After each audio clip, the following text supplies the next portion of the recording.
Wrestling All Day All Night presents My Favorite Matches. Hey everybody, this is Glenn Davidson welcoming you to the first in a three-part series of My Favorite Matches dedicated to the life of Scott Hall, also known as Razor Ramon.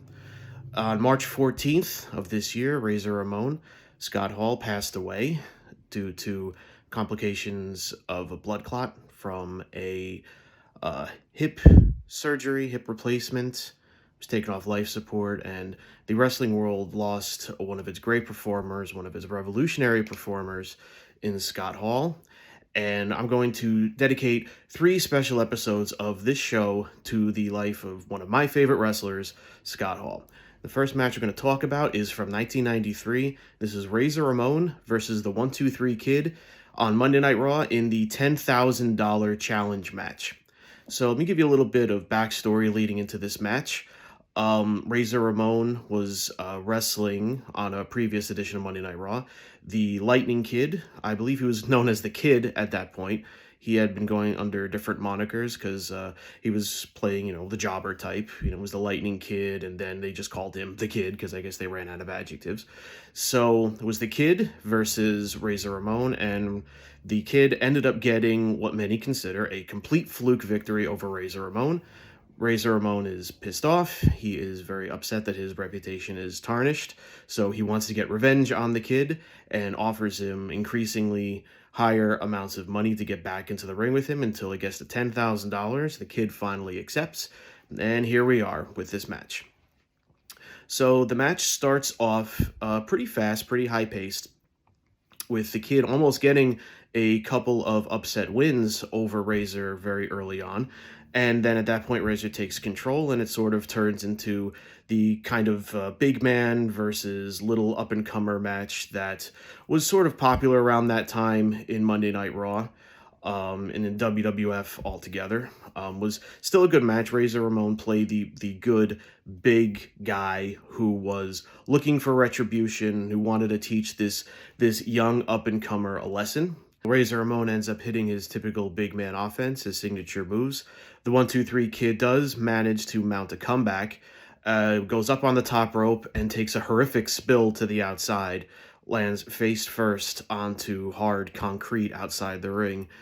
Sean Waltman, the guy who plays 1-2-3 Kid, would go on to say that that was one of the most serious injuries he ever had. So he eventually gets back in the ring, hits the moonsault, tries to go for the pin. Razor kicks out.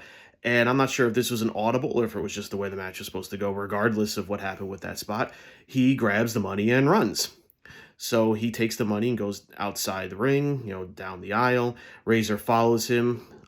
He sees a Razor behind him and runs like hell towards the back, towards the exit, down a flight of stairs, and then out the back of the arena into a waiting car, speeds off with Ramon standing there, $10,000 poorer, and the Kid manages to pull one over on him again. It was a fantastic match for what it was.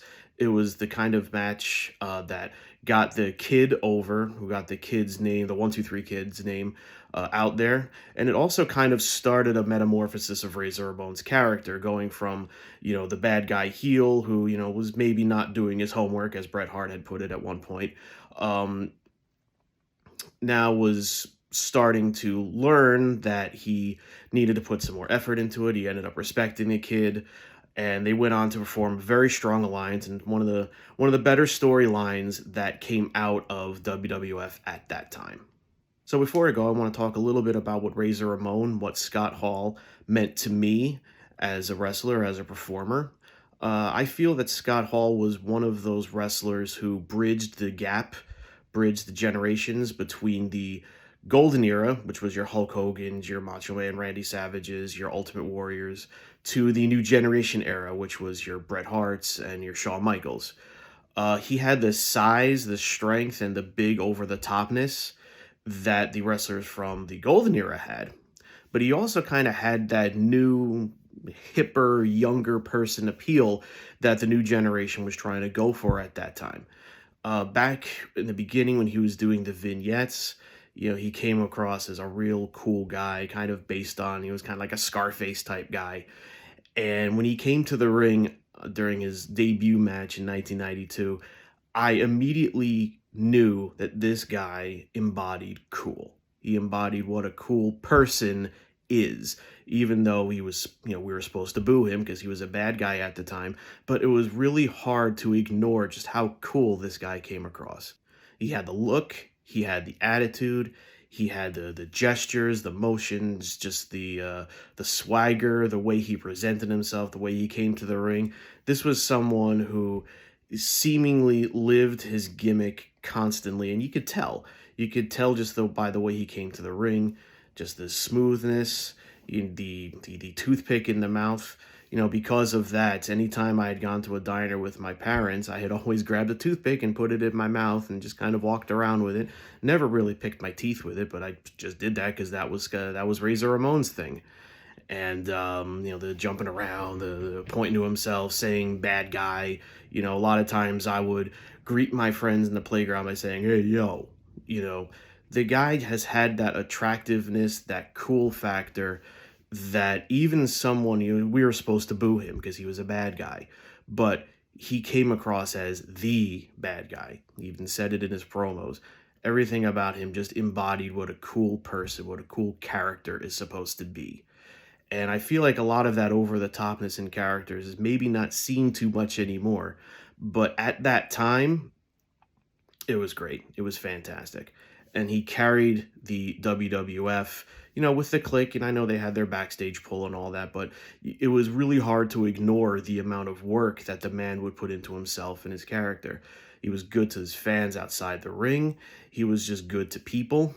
And when time eventually came for him to go to WCW, he revolutionized that company. Why, who I am, but you don't know why I'm here. And then eventually formed the NWO with Hulk Hogan and Kevin Nash. And as they say, the rest is history. He was someone who came in and left a very big mark. If the family and friends of Scott Hall happen to get a chance to watch this video, I just want to say thank you from the bottom of my heart for allowing Scott Hall to come into our lives, to entertain us, to make us happy, to put smiles on our faces, to bring us in as wrestling fans. I want to say thank you for all that, and for showing us too that bad times don't last, but bad guys do. So thank you very much for that. As I said in the beginning of this video, this is the first of a 3-part series of my favorite matches dedicated to the life of Scott Hall. So make sure you stay tuned, and we will see you next time. Let me know what you think about this video in the comment section. Don't forget to follow us on all forms of social media, as well as joining the Facebook group. If there is a match you'd like to see featured on this program, drop me a line. We'll see you next time.